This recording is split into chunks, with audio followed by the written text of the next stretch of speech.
Hoy voy a compartir con ustedes y les voy pidiendo también que abran sus Biblias en el Evangelio de Lucas, Lucas capítulo 14, y vamos a desarrollar este mensaje desde el versículo 25 hasta el 35. El título de este mensaje o el nombre de este mensaje lo he llamado Uno en un millón, el verdadero discípulo. Uno en un millón. ¿Cuántos de ustedes han escuchado esa frase alguna vez? Uno en un millón por ahí, sí, por ahí lo escucharon. Es uno en un millón, dicen por ahí. Como que es algo raro, ¿no? Uno en un millón es una frase o una expresión de que realmente fácilmente no se encuentra. Hay algo especial, ¿no? Muchas gracias. Tal vez buscando en Google apareció una canción de uno en un millón, o por ahí alguien dedicó un poema o algo hizo con esta expresión de uno en un millón. Pero yo hablo sobre el verdadero discípulo. ¿Por qué? Porque el verdadero discípulo, que el que Jesús realmente nos llama a ser como creyentes, raramente se encuentra. Pero uno de ustedes tiene que decir, yo quiero ser de ese uno en un millón. Ahora, es una expresión claramente, ¿cierto? Pero habla sobre la diferencia. ¿Por qué ese uno en un millón se diferencia de una gran multitud? Pueden haber muchas personas en el mundo, pero esa persona se diferencia. ¿Por qué? Por su forma de vivir, por su forma de hablar, por su forma de actuar, por lo que hace y por cómo responde, déjame decirte, en momentos de mucha presión. Ahí es cuando las cosas, como se dice, realmente se conocen, ¿no? Cuando todo está tranquilo, reaccionamos de la mejor manera, pero cuando las cosas se ponen complicadas, sale lo más profundo de nuestro ser. Es como que si sintiéramos que nos están apretando un poco, y al apretarnos comienza a salir aquello que está en el profundo de nuestros corazones. Hablando de millones, quiero comentarles y decirles que a mediados del 2024, este año, las Naciones Unidas indican que hemos alcanzado los 8.200 millones de personas en todo el mundo. Calculan que para el 2080 la población mundial llegará a los 10.200 millones de personas. Pero creen que existe, es más, es un estudio, que existe una desaceleración, quiere decir que está desacelerando la fuerza y la marcha en la cual vamos aumentando en el mundo. Y ellos calculan seguramente que en un momento vamos a ir decayendo de este número. Pero digo yo, es una gran pregunta, ¿por qué? Si uno va y busca, las respuestas son el control de la natalidad, el tema del número de niños que se tiene tal vez en China, y yo le agregaría, como se dice, la Agenda 2030, tan conocida por ahí, ¿no? Yo le agregaría también, como se dice, no solo el control de la natalidad, no solamente tal vez esta idea de ver cuántas personas hay en cada lugar, sino también le sumaría la destrucción de la propia familia, ¿no? Le añadiría el matrimonio del mismo sexo, le añadiría tal vez esta corriente o este estilo de vida que si uno va al colegio y tú le dices, tú te vas a casar, no, no me voy a casar, ¿vas a tener hijos? No, no voy a tener hijos. Entonces ya existe esta corriente de no hijos, no familia, y seguramente hacia allá vamos, este mundo va hacia ese lugar. ¿Por qué te digo todo esto? Porque uno en un millón es el que hace la diferencia. Un verdadero discípulo va a hacer la diferencia. Pero los tiempos son difíciles y probablemente los tiempos se pongan mucho más difíciles porque la venida de nuestro Señor se acerca. Con mayor razón, los creyentes tenemos que ser ese uno en un millón, aquel que realmente puede diferenciarse de la multitud. No es fácil, por supuesto, el cristianismo, por supuesto que no es fácil. Pero Jesús nos dice en su palabra que a veces uno queriendo salvar su propia vida, simplemente no va a salvarla, sino que la va a perder. Mateo 16:25 nos dice lo siguiente y con palabras de nuestro Señor Jesucristo, que dice, porque todo aquel que quiera salvar su vida, la perderá. Y todo aquel que pierda su vida por causa de mí, la hallará. La NTV dice, por ejemplo, esta es otra versión que he leído, dice que si tú entregas tu vida por mi causa, la vas a salvar, ¿no? Como que es una forma de ser salvo, ¿no? Dice, Señor, yo te doy mi vida y mientras que mi vida esté escondida en ti, estaré salvo, ¿no?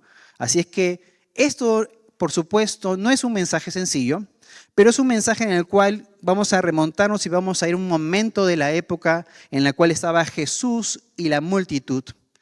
El cristianismo seguramente es muy parecido en esta idea de diferenciarnos, ¿no? Porque hay muchas personas en el mundo. Pero la demanda del creyente es una demanda tal vez alta, difícil, complicada para muchos. El cristianismo no es fácil en realidad. Si alguno piensa que el cristianismo es fácil, entonces tendría que revisarse a sí mismo, porque en realidad el cristianismo es difícil. ¿Por qué? Porque constantemente nos enfrentamos con diversas situaciones en el mundo y no todos piensan igual a nosotros. La palabra de Dios nos muestra, por ejemplo, y ahí les he pedido que vayan a sus Biblias. Todos están en sus Biblias, capítulo 14 de Lucas. Del 25 al 35 vamos a ir revisando. Dice que Jesús estaba. ¿Qué estaba haciendo Jesús? Dice que Jesús estaba con las multitudes. Todavía no lo voy a entrar al texto, pero quiero marcar esto. Jesús estaba con las multitudes. Ahora, dicen que la gente lo seguía. ¿Ustedes piensan o qué piensan ustedes sobre esto? ¿Será suficiente ser un seguidor de Cristo? ¿Qué dicen ustedes? ¿Será suficiente? ¿Alguno por ahí quiere lanzarse? ¿Será suficiente solamente seguir a Jesús? ¿Se acuerdan que la vez pasada hablamos sobre un poco contextualizar el tiempo? Y el día de hoy, por ejemplo, existen muchas personas famosas. En ese entonces Jesús era el personaje más famoso sobre la faz de la tierra. Era de aquel, las personas escuchaban, oían de él y otras personas no lo conocían, pero personas querían conocerlo y querían estar cerca a él. Jesús caminaba y las multitudes le seguían. Pero déjame decirte que seguir a Jesús en ese sentido no es suficiente. ¿Por qué digo yo esto? Hoy en día existen redes sociales. ¿Cuántos de ustedes tienen redes sociales? Levanten su mano quien tiene red social. ¿No? Quien no tiene todavía es porque tiene una edad menor, ¿no? O de repente no quiere decirlo, tal vez, pero sí lo tiene, ¿ah? O realmente, no sé, pues seguramente no quiere saber nada con la sociedad, pero las redes sociales, la gran mayoría tiene redes sociales. Déjame decirte que Jesús es tan famoso y si Jesús estuviese en este tiempo, seguramente muchos de nosotros estaríamos inscritos en su canal de YouTube, ¿cierto? Algunos seguiríamos a Jesús en el Instagram, ¿cierto? Algunos veríamos constantemente sus historias. O algunos estaríamos pendientes de sus en vivos para escuchar sus mensajes. Si Jesús estuviese en este entonces, seguramente que nos suscribiríamos tal vez. Pero déjame decirte que en las redes sociales existe lo que vendría a ser un me gusta y también existe lo que vendría a ser una suscripción. Tú puedes ver un canal de YouTube, pero una cosa distinta es suscribirte. ¿Por qué? Porque si tú eres un suscriptor, comienzas a aportar al ministerio, comienzas a aportar al trabajo de la persona que está haciendo todo ese trabajo audiovisual. Pero a veces el cristianismo se parece también a esta idea. Muchos somos seguidores, ¿no? Stalkers, por ahí le dicen. Revisamos el Facebook de Jesús, revisamos el Instagram de Jesús, pero no nos comprometemos a suscribirnos con su ministerio. No nos suscribimos porque no queremos llegar a un compromiso mayor. Porque seguramente muchos seguimos a muchos influencers, ¿ok? Le ponemos nuestro like, lo vemos. Pero cuando te dice suscríbete por $5 al mes, tú ya cambias de canal y buscas a alguien que no te invite a suscribirte. Eso quiere decir que hay falta de compromiso. No te quieres comprometer lo suficiente. Igual sucede en el cristianismo hoy en día. Somos seguidores de Jesús, pero no nos hemos suscrito. No estamos dispuestos tal vez a comprometernos lo suficiente. Ustedes dirán, Pastor Marcelo, se ha equivocado de iglesia porque en esta iglesia todos estamos comprometidos. Si es así, gloria a Dios por ello. En este tiempo, por supuesto, tenemos que revisar que no es suficiente simplemente ser un seguidor o decir yo creo en Jesús.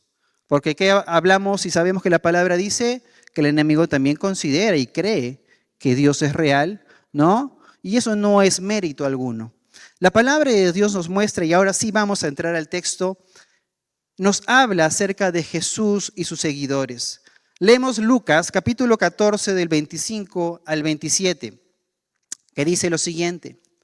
Versión NBI dice, grandes multitudes seguían a Jesús y él se volvió y les dijo, si alguno viene a mí y no sacrifica el amor de su padre y a su madre y a su esposa y a sus hijos y a sus hermanos y a sus hermanas, aun su propia vida, no puede ser mi discípulo. Y el que no carga su cruz y me sigue, no puede ser mi discípulo. Palabras fuertes, palabras directas, pero yo les invito a viajar en el tiempo, a retroceder en realidad en el tiempo y a imaginarse ese momento con Jesús. ¿Estaba Jesús aquí como estoy yo? y la multitud estaba detrás de Jesús, ¿cierto? Dice que Jesús andaba y la multitud lo seguía. Pero dice la palabra que Jesús voltea repentinamente para decirles que si alguno viene a mí y no sacrifica el amor y todo ese texto, entonces no puede ser mi discípulo. Yo me imagino una situación como la que estoy caminando tranquilo y volteo y veo toda gran multitud y miro a alguien de frente a los ojos y le digo, si tú vienes a mí, pero no sacrificas todo en este mundo, no puedes ser mi discípulo. Si tú vienes a mí, ¿no? Y si realmente no cargas tu cruz, no puedes ser mi discípulo. Déjame decirte que hoy Dios podría estar haciendo eso con nosotros. Voltea a tu lado así como una mirada, como que lo volteas y le miras. Jesús quiere que tú seas su discípulo. ¿Ah? Pero hazle, como se dice, la actuación, ¿no? Jesús estaba tranquilo. ¿Cómo estaba Jesús? Estaba tranquilo, ¿no? Y de repente, si tú quieres seguirme, entonces tienes que ser mi discípulo, ¿no? O si no, de frente voltea y la gente se quedó como, tal vez como asustada, ¿no? Porque era bonito, ¿no? Jesús andaba perfecto, pero Jesús hace un alto en el momento. Hace un alto y mira a la gente, voltea y le dice, ustedes que me siguen, si realmente quieren ser mis discípulos, tienen que amarme mucho más que lo que aman a su propia familia y a su propia vida, y tienen que cargar su cruz.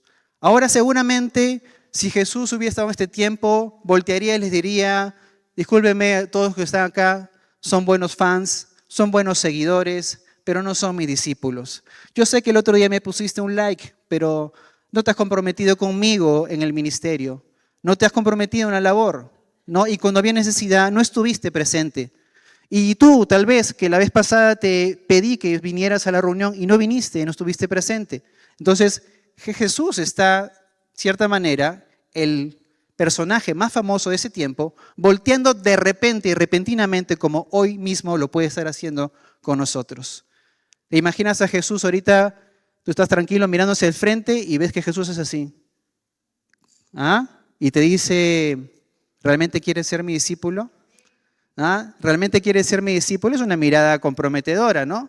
Ahora yo les he pedido que ustedes le digan al que está a su lado, no quiero que le digan que es un fan o que es un seguidor, ¿no? Sino que realmente Jesús quiere que seamos sus discípulos de verdad.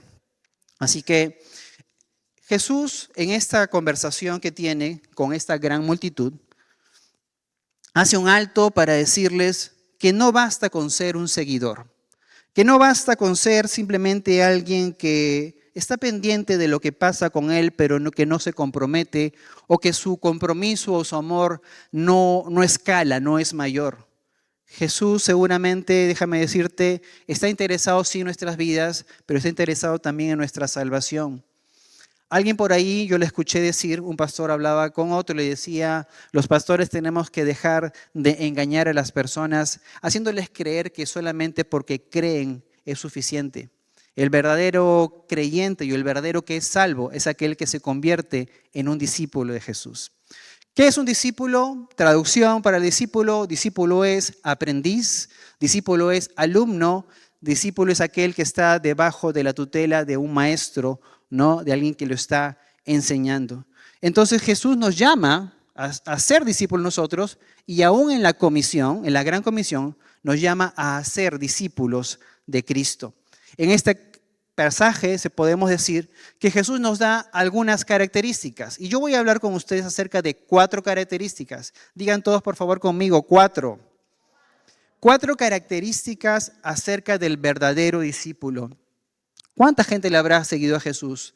¿A cuánta gente habrá convocado al Señor Jesucristo, no? ¿Cuánta gente realmente habrá estado con Él? Pero ¿cuántos de los que tal vez seguían a Jesús, al final de su ministerio ya no estaban ni para la foto, ¿no? Quedaron algunos. Y los que creíamos que estaban seguros también huyeron, ¿ah? Cuando las cosas se ponían complicadas y difíciles. ¿Qué quiero decir nuevamente con esto? Que el verdadero discípulo se conoce y se sabe en los tiempos de dificultad. No cuando me va mal, no cuando las cosas están complicadas, no cuando viene la enfermedad, ¿no? Realmente el verdadero discípulo se ve en toda situación, a pesar de cualquier circunstancia. El verdadero discípulo de Cristo está puesto de pie permanentemente delante de su Señor. Y quiero compartir cuatro características. Y el número uno que quiero compartir con ustedes es: el verdadero discípulo sacrifica el amor de otros y aún el propio. Ustedes tienen Reina Valera seguramente en sus Biblias, versión Reina Valera, no Reina Valeria, como algunos dicen por ahí, ¿no? Sino Reina Valera, la versión de 1960. Y la palabra de Dios en ese versículo que hemos leído hace un momento dice: aquel que no aborrece, dice, ¿no? Aquel que no aborrece. Ya, yo les voy a ir marcando cuando salen los versículos, no se preocupen. Ya, dice aquel que no aborrece. Y la palabra aborrecer, déjame decirte, viene del griego miseo. Y miseo efectivamente se traduce como aborrecer o como odiar. ¡Wow! ¿Cómo es eso, pastor? ¿Cómo Jesús puede odiar? ¿Cómo Jesús me puede pedir que yo aborrezca a mi padre, a mi madre? Por ahí escuché decir a un pastor, ¿no? Que uno tenía que tomar su cruz, dejar padre y madre, ¿no? Pero que dejar esposa sí no estaba en tela de juicio, ¿no? La esposa sí tenía que quedársela, era el añadido, era la bendición. O sea, que no pensaran en dejar todo, la esposa tenía que ir con ustedes, ¿no? Hasta que la muerte los separe, decía este pastor, ¿no? Pero cuando la palabra de Dios dice aborrecer, es lo que nosotros llamamos, aquellos que están estudiando y siguen estudiando hermenéutica, le llamamos esto una hipérbole o una frase hiperbólica. Una frase hiperbólica es una exageración. Jesús no te está diciendo que los odies. Jesús no te está diciendo que realmente los aborrezcas o que simplemente los veas con mala cara. Jesús te está diciendo que no lo consideres al punto de que realmente sea este amor más importante que el amor que debes tenerme a mí. La palabra de Dios se responde por sí sola. Y un versículo paralelo que nos ayuda a entender este versículo está en Mateo 10:37, que dice lo siguiente. Mateo 10:37 dice: el que ama a padre o a madre más que a mí, no es digno de mí. El que ama a hijo o hija más que a mí, no es digno de mí. La palabra ha contestado a la palabra, ¿cierto? No está diciendo que realmente sea esa idea de odiar, sino está diciendo que no podemos amarlos más de lo que amamos a nuestro Señor Jesucristo. Déjame decirte que seguramente este mensaje en el Evangelio de Mateo dice que Jesús ha venido a traer división. Padres, hijos, familia, por causa de Cristo. ¿Por qué es un mensaje difícil? Es un mensaje difícil porque este mensaje es como que separa a los verdaderos discípulos de aquellos que no son discípulos realmente. Y es una advertencia para aquellos que no están siendo discípulos para que realmente tomen atención en serlo, y aquellos que consideran ser discípulos puedan autoanalizarse y decirse: realmente, Señor, te estoy amando más de lo que realmente yo amo a mi familia, de lo que yo me amo tal vez a mí mismo. Entonces entendemos que el Señor no está diciendo que los odiemos, sino que su amor, el amor por Cristo, sea primero. Dile que a tu lado: debes amar a Cristo primero. Ahora dile que al otro lado, al que lo has dejado hoy sin mirándote, ¿ah? Dile: debes poner en primer lugar a Jesús. ¿Ah? Se estaba sintiendo un poco mal la otra persona del otro lado porque no le habías dicho nada. Entonces hay para todos, ¿no? Hay para todos. Algo que yo vi hace poco, fue el cumpleaños de la pastora Adita, ¿no? Hace poco fue el cumpleaños de la pastora Adita. Estuvimos en una reunión en la casa de su hijo Paco. Tuvimos una bonita reunión allí, ¿no? Y estuvimos celebrando el cumpleaños de la pastora Adita, pero el momento de cantar era ese. Estábamos con la torta, estábamos para soplar la velita, ¿no? El pastor Fidel, sus hijos le dicen foto, pero el pastor Fidel, no, y se fue volando. ¿A dónde se fue el pastor Fidel? ¿A dónde se escapó? El pastor Fidel se escapó porque él tenía célula, y la célula no se falta. A la célula no se posterga, no se corta, es la oportunidad de servir al Señor. ¿Qué hizo el pastor Fidel? Me dio una buena enseñanza a mí y seguramente también a ustedes, ¿no? Porque dijo: mi amor por Dios es aún mucho más. No dijo, va a aborrecer, no estaba aborreciendo en ese momento, por si acaso, ¿ah? Sino que puso el amor por Cristo y el amor por su servicio y el amor por las almas antes tal vez que la propia familia. Terminó su célula muy feliz y después regresó, como se dice, al tiempo de reunión. Pero eso, por supuesto, a mí me llamó mucho la atención. Y yo creo que de eso se trata. Se trata de que a veces tenemos que poner a Dios primero sobre todas las cosas. Tal vez cuando muchos de ustedes vinieron a Cristo, sus familias no le entendían porque decían, paras en la iglesia, mejor lleva tu cama allá, ¿no? La clásica, ¿no? Si paras allá, ¿por qué mejor no te quedas allá a comer? ¿O por qué el pastor no te da de comer o almorzar? Si tanto vienes en la mañana y después vienes a comer, que te den de comer allá tal vez, ¿no? Entonces la clásica de los comentarios cuando uno se compromete con el Señor. Para muchas personas, como lo hablaba con un amigo ayer, para muchas personas el cristianismo es algo que no se puede entender. Algo que realmente si no se vive, no se entiende realmente. Pero nosotros como escogidos de Dios, como regenerados en nuestro espíritu, podemos entender ese amor que tenemos para con el Señor. Cuando uno busca tal vez, por ejemplo, una persona para casarse, ¿no? Y algunos de acá dicen, ya están soñando con el príncipe azul o con la princesa, están pensando en casarse, pero la clásica de aquella persona que busca bien es la persona que dice, voy a buscar un hombre que ame a Dios más que a mí. Voy a buscar una mujer que ame a Dios más que a mí. ¿Cuál es el secreto? El secreto es que si puede amar a Dios, con mayor razón va a poder amarte a ti.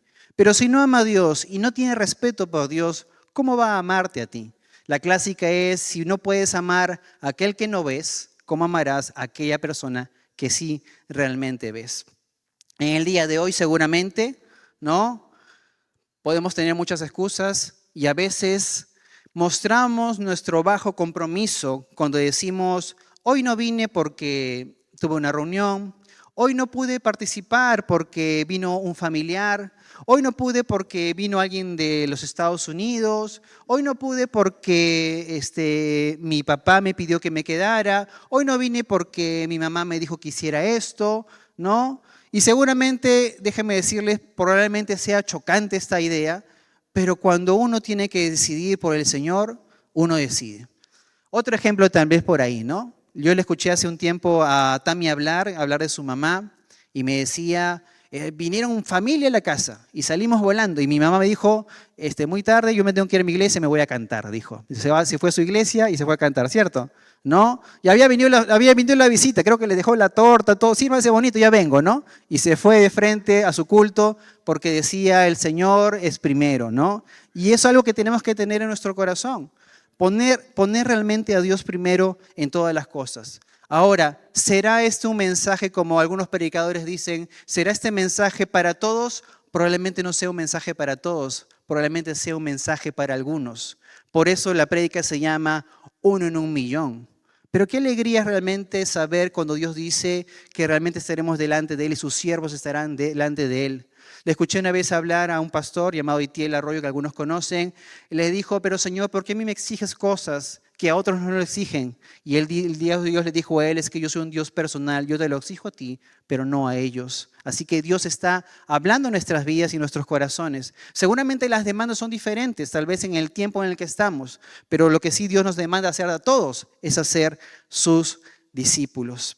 El versículo 26 dice también, el que ama su propia vida. ¿Y saben por qué yo menciono esto? Porque si en algo peco yo, tal vez muchas veces, y en algo pecamos nosotros muchas veces, déjame decirte, es en la idolatría. ¿Ah? ¿Por qué pegamos en idolatría? Porque nos amamos primero a nosotros, antes que a Dios. Nos amamos primero a nosotros, antes que al prójimo. El pecado más grande que tal vez Marcelo, ¿no?, constantemente cae seguramente es la idolatría. ¿Por qué? Porque estoy buscando mi propia conveniencia, mi propia comodidad, lo que a mí me hace sentir mejor sin importar quién, ¿no? Es como la clásica, ¿no? Tal vez hay una sola terma en casa, ¿no? Una sola terma en casa, pero hay 5 para bañarse. ¿Qué tiene que hacer el primero? ¿Ah? ¿Qué debe hacer el primero? Bañarse poquito, pues, porque sabes que hay una sola terma y hay 5 personas en casa. Entonces, uno tiene que ir pensando, como se dice, en el que está, el que sigue. Y eso tiene que mostrar también nuestra propia vida delante del Señor, negarse a uno mismo para estar dispuesto a amar también a las otras personas. Pero ¿por qué Jesús dice el amor del Padre? ¿Por qué Jesús solo dice el amor de la madre? ¿Y por qué también dice el amor propio? Porque muchos nos amamos más de la cuenta y nos hemos puesto nosotros en primer lugar antes que a Dios. Mi comodidad, si no estoy cómodo, entonces no voy. Si no hay el sitio que quiero, entonces tampoco. Entonces no estoy dispuesto realmente a sacrificarme por el Señor. La palabra de Dios nos dice, y Pablo le dice a Timoteo lo siguiente, acerca de los últimos tiempos, hablándole también de creyentes, que dice en 2 Timoteo 3, del 1 al 2, parte A, que es la parte del comienzo, dice, también deben saber esto, que en los postreros días vendrán tiempos peligrosos, porque habrá hombres amadores de sí mismos, avaros, y ahí, si ustedes tienen su Biblia a la mano, continúan todos esos, como se dice, pecados. Pero ¿en qué me quiero centrar? En la parte que dice amadores de sí mismos. El Señor nos dice, sí, que tengamos consideración de nosotros, pero no que nos amemos más de lo que le amamos a Él. El verdadero discípulo de Cristo se pone a Cristo primero antes que a uno mismo. Así que la palabra de Dios seguramente menciona avaros, porque en un momento Jesús en este párrafo va a hablar también de las posesiones materiales. No solamente habla del amor de tu familia, no solamente habla del amor hacia ti mismo, sino también habla del amor a las cosas de este mundo. Y lo vamos a ir desarrollando en los versículos siguientes. ¿Está fuerte el mensaje? ¿Qué dicen ustedes? ¿Está suave? ¿Más o menos? ¿Le vamos bajando un poquito? ¿Un cambio? ¿No? ¿Estamos bien? Ya. Golpea nomás. Bueno, déjame decirles que yo cuando me imaginaba tal vez a Jesús volteando de repente, yo me sentí como identificado, ¿no? Me está mirando a mí, ¿no? En esa clásica expresión del barrio que dice, prácticamente les hizo el pari, ¿no? Ahí a todos, ¿no? Los detuvo un ratito para que dijeran, oye, no dejen de seguirme así por seguirme, ¿no? Si realmente comprométanse en el Señor. Vamos a ir a lo que la palabra nos menciona también en Lucas 2:49, cuando Jesús en un momento estaba perdido, entre comillas. ¿Por qué estaba perdido? Porque estaba él en los negocios de su padre. Su madre María y su padre José lo buscaban. Pero él dijo, voy a hacer lo que mi padre quiere que yo haga. La voluntad de mi padre es primero antes que todo. Y Jesús nos da un ejemplo cuando dice, ¿por qué me buscabais? ¿No sabías que en los negocios de mi padre me es necesario estar? Y a veces nuestra familia, nuestros amigos no entenderán que a veces es necesario que estemos nosotros involucrados en la obra de nuestro Señor. Y seguramente esta demanda, ¿no? Es una demanda fuerte, pero queremos ubicarnos dentro de los discípulos de Cristo. No queremos salir o estar fuera de ese grupo de discípulos que Jesús nos llama a ser. Segunda característica, el verdadero discípulo, vamos a darle el enunciado, el verdadero discípulo carga su propia cruz. Y déjame decirte que no está diciendo que cargues la cruz de Cristo. Está diciendo que cargues tu cruz, porque tu relación con Jesús es personal, ¿no? Pero pastor, pero mire el hermano de acá a la derecha. Pero pastora, mire a la hermana tal, cómo ella sí no le exige, por qué a mí sí me exige, por qué a mí me pide y por qué a mí la otra persona no le pide, ¿no? Es como que a veces estamos comparándonos, pero déjame decirte que la cruz es personal y el trato de Dios para cada uno de nosotros es personal. Si Dios te pide a ti que dejes algo o que hagas un cambio, te lo dice a ti, no te lo está diciendo a ti para que se lo digas a tu compañero o a la persona que está a tu lado, ¿no? Sino para que tú también hagas ese cambio en tu propio corazón. La palabra de Dios, cuando habla sobre cargar la cruz, también nos da un paralelo. Gloria a Dios por la palabra de Dios. Y el paralelo está en Mateo 10:38. Que dice lo siguiente, el que no toma su cruz y sigue en pos de mí, no es digno de mí. Hace un momento también hablamos en lo que estaba en Lucas, y en Lucas decía, el que no carga su cruz y me sigue, no puede ser mi discípulo. Déjame decirte que cuando Jesús hablaba sobre estas cosas, ya Jesús habló con una hipérbole, quiero decir que habló con una exageración, Pero también Jesús usa un ejemplo, porque Jesús estaba lleno de parábolas, estaba lleno de muy buena enseñanza, y Jesús les cita algo que todos conocían. Porque Jesús les dice, el que no toma su cruz. ¿Y por qué Jesús usa este nombre? ¿Jesús ya había ido a la cruz? No, no había ido a la cruz, pero sabía que iba a la cruz. ¿Pero por qué les dice eso? Porque sabía que estaba hablando con judíos o personas que estaban bajo el dominio de Roma. En ese entonces la crucifixión era una forma muy cruel o la más cruel de morir. Así que tomar la cruz era saber exactamente de lo que Jesús estaba hablando. Cuando Jesús voltea y les dice, si no toman su cruz, ¿qué querrá decir Jesús con esto? Entonces ellos dirán, si tomar la cruz es cargarla, es padecer, es ser burlado, es ser de repente que me escupan, es ser tal vez rechazado, pero yo sé que soy sentenciado a muerte. El verdadero discípulo sabe que está sentenciado, ¿en qué sentido? A muerte. En la muerte al yo, en la muerte en el renunciar a uno mismo. Como dicen algunos, cuando uno está muerto no puede moverse así solo, alguien lo tiene que llevar. Pero cuando Jesús le dice que tomen su cruz personal, le está diciendo que estén dispuestos a ¿qué? A padecer como Jesús ha padecido y como padecieron todos aquellos que murieron en una cruz.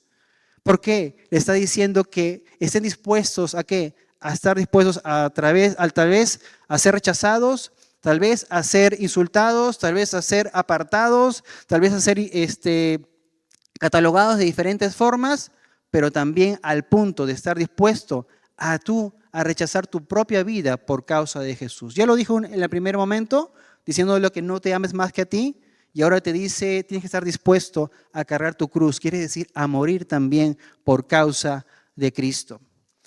Yo también, leyendo un poco, escuchaba a un pastor llamado John MacArthur, que hablaba con otro pastor, y este pastor le contaba y le decía, yo tengo una iglesia en la Cortina de Hierro. La Cortina de Hierro es la frontera que separa la Unión Soviética con el resto de Europa, ¿no? Creada después de la Segunda Guerra Mundial, pero tú saben que en la Unión Soviética, o lo que debería ser Rusia, no se puede ser cristiano sino más.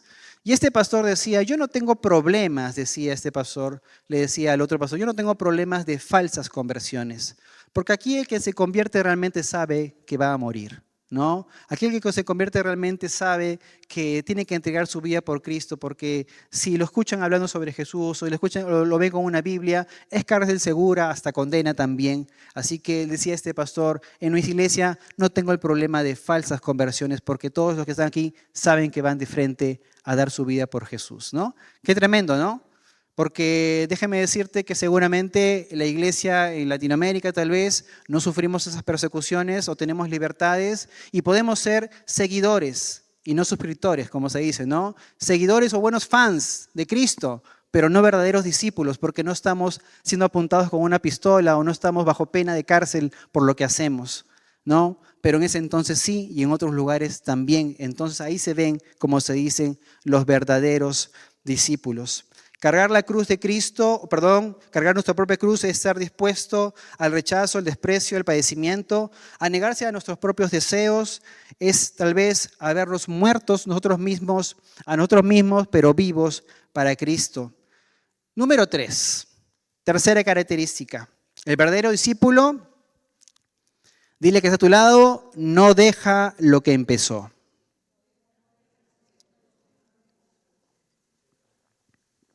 Pastor Marcelo, ¿por qué habla de esas cosas? Dice, ¿no? Me está mirando tal vez. No, no estoy mirando a nadie, no se preocupen. ¿Eh? Yo miro a todos. ¿Eh? No es la clásica en realidad. Jesús aún nos dice, ¿no? Que aquel que toma el arado y dice, y que mira atrás, ¿qué pasa? No es digno de mí aquel que dice, no, sí Señor, que yo te voy a amar. Sí Señor, yo no te voy a negar, ¿no? ¿Y qué pasó cuando cantó el gallo? Negó a Jesús, ¿no? Sí, Señor, yo te voy a seguir, pero cuando Jesús fue crucificado, ¿dónde estaban los discípulos? No estaban. Cuando debían estar al pie de la piedra, esperando que Jesús saliera resucitado, no estaban tampoco allí. No lo esperaron, no estuvieron con él. Allí se ven los verdaderos discípulos, como se dice. La palabra de Dios y Jesús nos enseña a través de un ejemplo. Primer ejemplo, Lucas 14, del 28 al 30, dice lo siguiente. Supongamos, dijo Jesús, que alguno de ustedes quiere construir una torre. ¿Acaso no se sienta primero a calcular el costo para ver si tiene el suficiente dinero para terminarla? Si echa los cimientos y no puede terminarla, todos los que la vean comenzarán a burlarse de él y dirán, este hombre ya no pudo terminar lo que comenzó a construir. Como vendría a ser, es una enseñanza de lo que vendría a ser un buen intento de ser un discípulo de Cristo.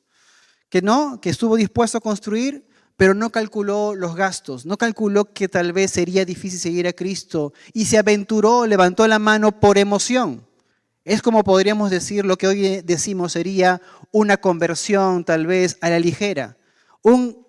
Como dicen algunos, yo fui a la reunión y fui con mi esposo, pero mi esposo me hizo levantar la mano, entonces recibí a Jesús porque me levantaron la mano. O que alguien me dijo por allí, ¿no quieres recibir a Cristo? ¿No? Y sintió que un pie le tocaba la espalda y lo empujaba hacia adelante, ¿no?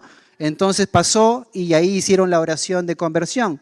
Y creemos todos que porque hizo esa oración ya es salvo, pero el verdadero discípulo no es aquel que hace una oración. El verdadero discípulo es aquel que realmente muestra una vida de fruto en el Señor. Así que Jesús está diciendo que calculemos, ¿qué es lo que dice? Que calculemos el gasto, el costo de realmente ser un verdadero discípulo. Cuando veo la vida de Pablo, Pablo también es alguien que nos inspira, porque Pablo habla sobre la vida cristiana como una vida, que es una vida de carrera. Y Pablo dice en un momento en 1 Corintios 9, 27, dice, y no lo he puesto en los textos de ahí, pero él dice lo siguiente, hablando de su propia vida, dice que él, en esta vida de carrera, dice que él golpea su cuerpo y la pone bajo servidumbre, no siendo un heraldo, dice, no siendo un héroe para otros, yo sea eliminado. Él mismo estaba corriendo una carrera, él mismo estaba sirviendo al Señor, pero estaba dispuesto ¿a qué cosa? A poner su cuerpo en servidumbre con tal de no ser eliminado. No sea que yo siendo aquel que levantó la mano tal vez y que dijo, sí, yo Señor Jesús te voy a seguir, mañana más tarde ya no esté en la lista. Aquel que se compromete, dice, sí, Señor, yo me voy a comprometer a dar para una obra y simplemente dejo de hacerlo. O, Señor, yo me comprometo a servirte tales días y dejo de servirte. Señor, yo me comprometo en la enseñanza y ya no enseño. Señor, yo me comprometo a hacer algo en la iglesia o ir constantemente y ya no vengo a la iglesia. Eso es lo que la palabra de Dios nos dice. Dios está diciendo que revisemos realmente el costo de ser un verdadero discípulo. Tal vez pueden haber caras tristes, pero la idea es que no hayan caras tristes, sino que hayan caras que digan, Señor Jesús, gracias porque hoy alguien me está diciendo que tal vez no estoy siendo el verdadero discípulo que tú quieres que yo sea.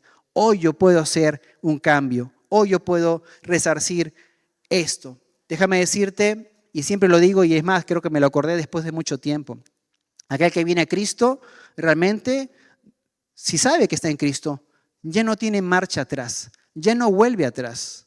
Y siempre dije algo que me lo acordé hace 2 días, y siempre dije esto que decía lo siguiente, el maíz puede convertirse en un tamal. ¿A cuántos les gusta el tamal? ¿Algunos les gusta el tamal? Sí, ahí está. Y siempre dije lo siguiente, el maíz se puede convertir en un tamal, pero jamás el tamal volverá a ser un maíz, ¿no? Si realmente estás en Cristo, ya no hay vuelta atrás. El verdadero discípulo nace en Cristo y muere en Cristo. Ese es el verdadero discípulo. Aquel que no encuentra otro lugar donde ir porque sabe que ese es su lugar. Pero sabemos que Dios también nos pide y nos exige que avancemos en nuestro hijos discípulos, se podría decir, delante del Señor. Segundo ejemplo de Jesús, Lucas 14, 31 al 32, dice, o supongamos que un rey está a punto de ir a la guerra contra otro rey, ¿acaso no se sienta primero a calcular si con 10,000 hombres es posible enfrentarse a aquel que viene contra 20,000? Si no puede, enviará una delegación mientras el otro está todavía lejos para pedir condiciones de paz. Jesús está diciéndole, oye, vas a la guerra, estás calculando, levantas la mano, otra vez la emoción y la emoción, y a veces caemos como iglesia y cuerpo de Cristo, caemos en las emociones, ¿no? Y recordaba un mensaje, más convicción, menos emoción realmente, cuando estamos delante del Señor. La palabra de Dios dice que podemos agradar a Dios si nos permanecemos firmes. Pero dice la palabra de Dios que si nosotros retrocedemos no agradaremos al Señor. Hebreos 10, del 38 al 39 dice lo siguiente, pero el justo vivirá por la fe. Y si vuelve atrás, no será de mi agrado. Pero nosotros no somos de los que vuelven atrás, y eso lo tiene que tomar usted de manera personal, y acaban por perderse, sino de los que tienen fe y preservan su vida. Dile que a tu lado, yo voy a seguir adelante. Ay, dile eso. Ahí está. Pero con convicción, díselo, ¿eh? Seguimos adelante en el Señor. Así que Dios nos ayuda. Si estás dispuesto, si tú quieres, déjame decirte que Dios te ayuda. Dios te ayuda. No te preocupes por ello. Último punto de este tiempo de compartir con ustedes. Un verdadero discípulo renuncia a lo que este mundo le ofrece. Jesús dice lo siguiente en el versículo 25, capítulo 14. De la misma manera, cualquiera de ustedes que no renuncie a todos sus bienes no puede ser mi discípulo. Nuevamente Jesús nos habla que debemos estar dispuestos a poner a Dios primero antes de las cosas que este mundo ofrece. ¿Qué ofrece este mundo? Riquezas, dinero, poder, fama. Y por alguien vi a una persona haciendo un ejemplo también de esta idea del mensaje, y ponía a una persona que tenía mucho dinero, muchas cosas, ¿no? Y también ayer también alguien me hizo acordar sobre el joven rico, ¿no? Y cómo es que Jesús realmente llega a nuestra vida, ¿no? Y decide, ¿no? Entre todas estas cosas que este mundo te ofrece, y decide entre seguirme a mí y ser mi discípulo. Cuando Jesús fue llevado por el Espíritu Santo al desierto, Satanás, ¿qué le ofreció? ¿Unas moneditas? No, le ofreció que le iba a dar todo el poder sobre el mundo en el cual él se movía. Pero Jesús le respondió, por supuesto, con la palabra. El pastor que a su momento hablaba, le escuché decir la vez pasada que en un tiempo de oración decía, anhelo o deseo a aquella persona que al principio del ministerio no tenía nada que perder, ¿no? Porque al principio del ministerio tal vez, seguramente no era muy conocido, pero después que era conocido ya tenía muchas cosas que perder. O tal vez cuando uno es joven, tal vez cuando empieza un nuevo trabajo, dice, bueno, me voy a embarcar en esto porque no tengo mucho que perder. Pero cuando tienes mucho, qué difícil, ¿no? O tal vez una persona que empieza haciendo sus negocios o un trabajo X, que está pensando al comienzo y está dispuesto a arriesgar porque no tiene mucho que perder. Pero ¿qué tal cuando Dios nos llama, cuando Dios nos aprieta, como se dice, cuando realmente tenemos tantas cosas? Probablemente ahí comenzamos a mirar hacia atrás, miramos la cuenta de ahorros o miramos lo que tenemos detrás, nuestras posesiones, y decimos, no, que no voy a poner en tela de juicio, no voy a perder todas estas cosas que, entre comillas, he ganado por causa de Cristo. Y ahí es cuando Jesús realmente nuevamente vuelve a tocar, como se dice, pone el dedo en la herida para decirnos si realmente estamos dispuestos. No solamente a negar tal vez el amor o a tener en segundo el amor de nuestra familia, el amor por nosotros mismos, el hecho de cargar nuestra cruz, sino también nos está diciendo si estamos dispuestos aún a poner a Jesús delante de nuestras posesiones, a amar a Jesús más de lo que amamos a las cosas que tenemos.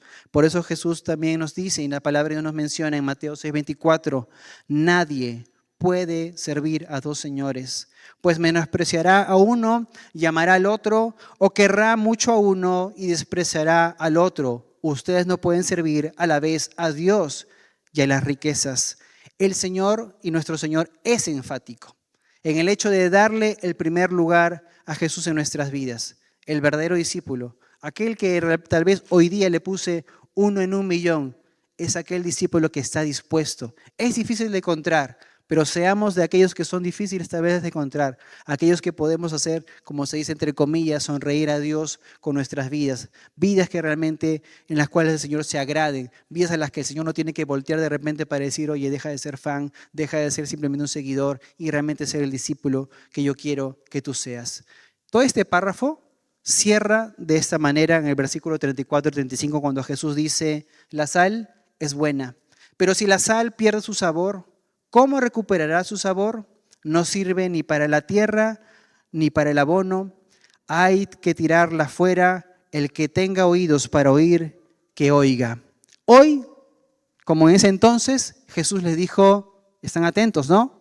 Y usó lo que vendría a ser una expresión tal vez de ese momento. Esa expresión, el que tenga oídos para Oiga es una expresión que Jesús usa varias veces en el Evangelio. ¿Y por qué lo dice? Le está diciendo, tomen atención a lo que les acabo de decir. Lo que les acabo de decir no es algo simple, es algo importante. Y tiene que estar en la primera lista de prioridades. Ustedes ya lo escucharon, ya se los dije. Entonces, oigan con cuidado lo que les acabo de decir. ¿Ah? Entonces, ¿qué tenemos que hacer nosotros? ¿Y cuál debe ser nuestra respuesta? Nuestra respuesta es darnos cuenta, analizar nuestras vidas y decir si realmente, y ver si realmente estamos siendo los verdaderos discípulos de Cristo. Si hemos oído hoy las palabras de Jesús y reconocemos que hay que hacer cambios en nuestras vidas, entonces hoy es un buen día para ponernos delante de Dios y decirle a Dios que queremos que realmente seamos esos discípulos de Cristo.